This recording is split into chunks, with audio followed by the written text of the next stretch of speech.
Gracia, misericordia y paz sean con ustedes de Dios nuestro Padre y del Señor Jesucristo. Amén.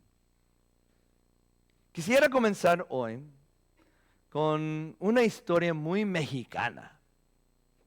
Según cuenta Alicia Juárez, la viuda de José Alfredo Jiménez, una vez ella estaba cenando en un restaurante cuando se le acercó un hombre y comenzó a coquetearle.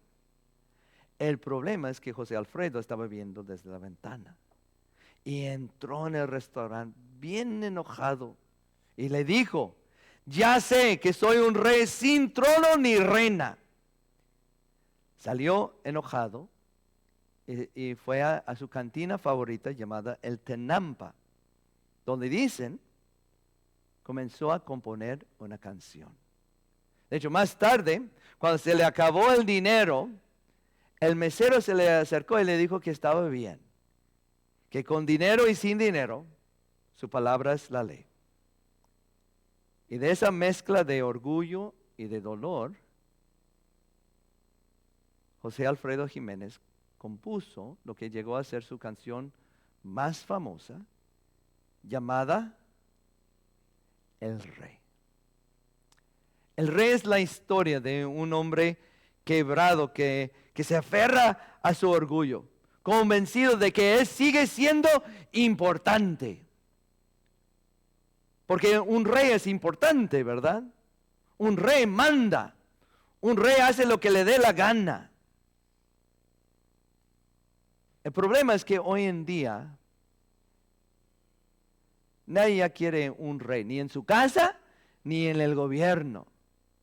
Hace poco incluso hubo protestas aquí en los Estados Unidos donde la gente gritaba: no a los reyes.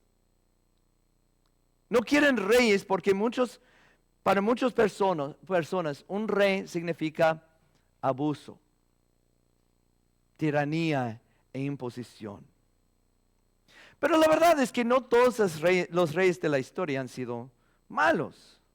De hecho, la mayoría de los historiadores y los filósofos están de acuerdo de que la mejor forma de gobierno no es la democracia, lo que tenemos nosotros, sino el tener un rey sabio y benévolo.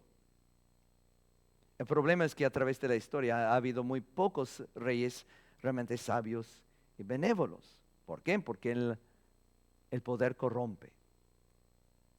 Al dar todo ese poder a un ser pecador, a una persona, es peligroso. Pero dicho eso, no es necesariamente malo estar sujeto a un rey. De hecho, hoy, en este domingo de Cristo al Rey, vamos a ver que puede ser algo muy bueno tener un rey. Lo que es importante, todo depende de quién sea ese rey. Pues veamos. El texto de hoy es la segunda lectura que acaban de escuchar, de Colosenses, el capítulo 1, y dice así: Él nos libró del dominio de la oscuridad y nos trasladó al reino de su amado Hijo, en quien tenemos redención, el perdón de pecados. Él es la imagen del Dios invisible, el primogénito de toda creación. Porque por medio de Él fueron creadas todas las cosas. Y en el cielo, en la tierra, visibles e invisibles, sean tronos, poderes, principados, autoridades. Todo ha sido creado por medio de Él y para Él. Él es anterior a todas las cosas, que por medio de Él forman un todo coherente. Él es la cabeza del cuerpo, que es la iglesia. Él es el principio, el primogénito de la resurrección, para ser en todo el primero. Porque a Dios le agradó habitar en Él con toda su plenitud. Y por medio de Él reconciliar consigo todas esas cosas, tanto las que están en la tierra como las que están en el cielo, haciendo la paz mediante la sangre que derramó en la cruz. Hermanos y hermanas, esta es palabra de Dios. Te alabamos, Señor. Él, es decir, Dios el Padre, nos libró del dominio de la oscuridad y nos trasladó al reino de su amado Hijo.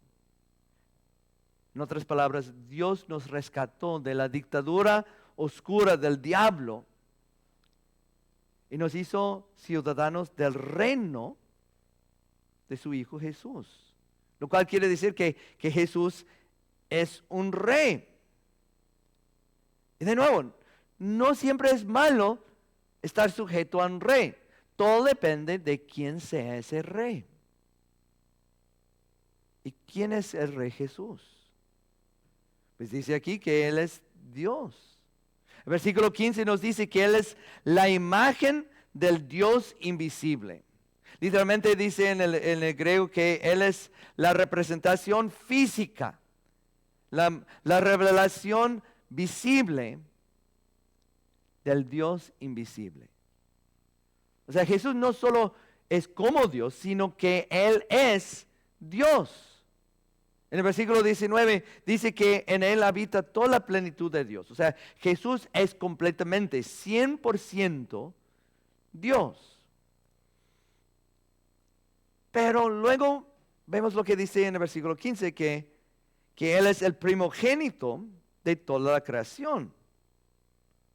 Lo cual puede ser un poco confuso, porque un primogénito es el primer hijo que te nace, ¿verdad? Eso como que da a entender que Dios el Padre vino primero y luego sigue Dios el Hijo. Pero también la Biblia dice que Jesús es eterno, que Él no tiene principio ni fin.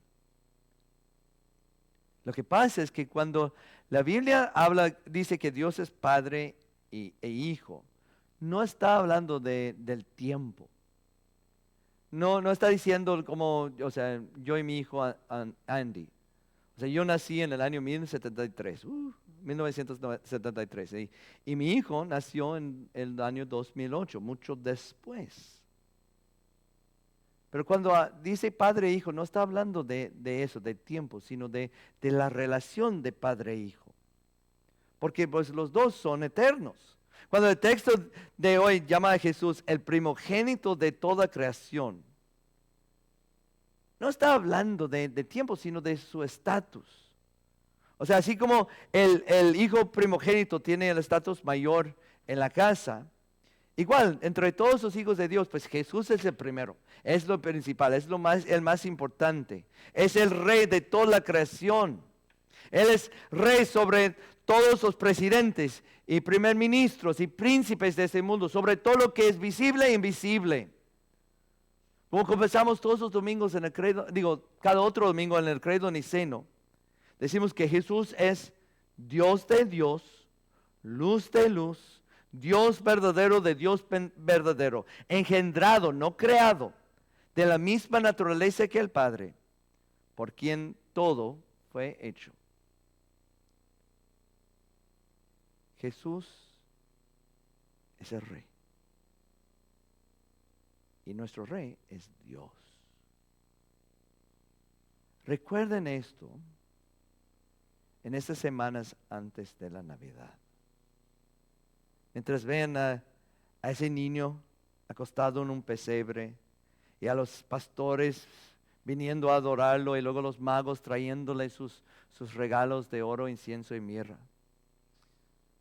Recuerden quién es ese niño. Ese niño acostado en el pesebre es el eterno Dios. Es el todopoderoso creador de todas las cosas. Es el Rey Supremo del universo. Por lo cual la celebración de su nacimiento no debe quedar escondido en las sombras detrás de tu pinito y los regalos. ¿Me explico? Es que en este tiempo muchas veces nuestras celebraciones no son del nacimiento del rey, sino de los regalos y de las posadas y de la comida. Y se nos olvida el verdadero propósito de la Navidad. El punto de la Navidad es que el Rey de todo se humilló para nacer en este mundo como el hijo de un pobre carpintero, en una aldea pequeña en el medio de la nada, y para ser acostado en un pesebre donde alimentaban a los animales. El punto de la Navidad es que el Rey te amó tanto que sacrificó todo por ti. Por eso es un Rey benévolo. La palabra benévolo significa de buen corazón, que desea genuinamente el bienestar de los demás. Nuestro Rey benévolo estaba tan preocupado por nuestro bienestar eterno que Él dejó la gloria y el esplendor del cielo para nacer en este mundo lleno de pecado, para así rescatarnos del dominio oscuro del diablo, del dominio oscuro del infierno. Porque al final de cuentas, no es ningún rey aquí en este mundo que tiene la culpa de nuestros males. Somos nosotros que tenemos la culpa. Nosotros somos los egoístas, orgullosos, corruptos. Nosotros hemos arruinado la creación perfecta de Dios. Nosotros somos los que hemos hecho un desastre de nuestras vidas, de nuestros matrimonios, hasta de nuestros países. Somos nosotros los pecadores que merecemos estar condenados para siempre en la oscuridad del infierno. Pero el Hijo, el Rey, vino a este mundo para rescatarnos, para redimirnos, nos dice Pablo aquí, para nuestra redención, porque Él es nuestro Redentor, que de hecho, así se llama nuestra iglesia, ¿verdad? La iglesia luterana, el Redentor. Pero ustedes se acuerdan de lo que significa esa palabra. El 13 de junio del 2007, Eduardo García Valesca, un empresario mexicano, fue secuestrado no muy lejos de su casa después de haber dejado a sus hijos en la escuela. Y duró 7 meses cautivo por esos malos. 7 meses porque su familia tenía que juntar dinero para poder pagar el rescate. Y durante esos 7 meses lo golpearon varias veces, lo balearon 2 veces. Y lo pusieron en una caja pequeña y con muy poca comida. Pero luego el 24 de enero del 2008, por fin juntaron lo suficiente para pagar el rescate. Y por fin Eduardo García Valesca salió libre. Eso es lo que hizo Jesús, tu Redentor, por ti. Él te liberó. Él pagó el rescate. Porque la palabra redimir significa pagar el precio de la libertad. Jesús pagó el rescate para liberarnos de un destino que era 1,000,000 de veces peor de lo que sufrió Eduardo Valesca. Y el rescate que él pagó no fueron miles de dólares o millones de pesos. El costo de nuestra redención fue su vida.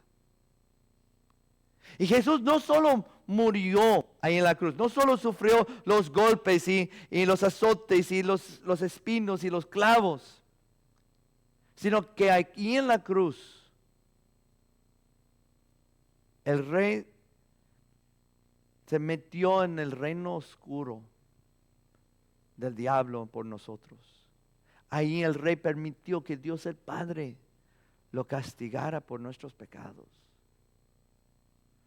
O sea, piénselo. Esa relación eterna y perfecta y amorosa de padre e hijo, en ese momento fue quebrada. A tal punto que Jesús, el Hijo de Dios, clamó desde la cruz: Dios mío, ¿por qué me has desamparado? Pero dado que Él hizo eso, ahora nosotros tenemos paz con Dios, dice Pablo. A final de cuentas, es la promesa de tu bautismo.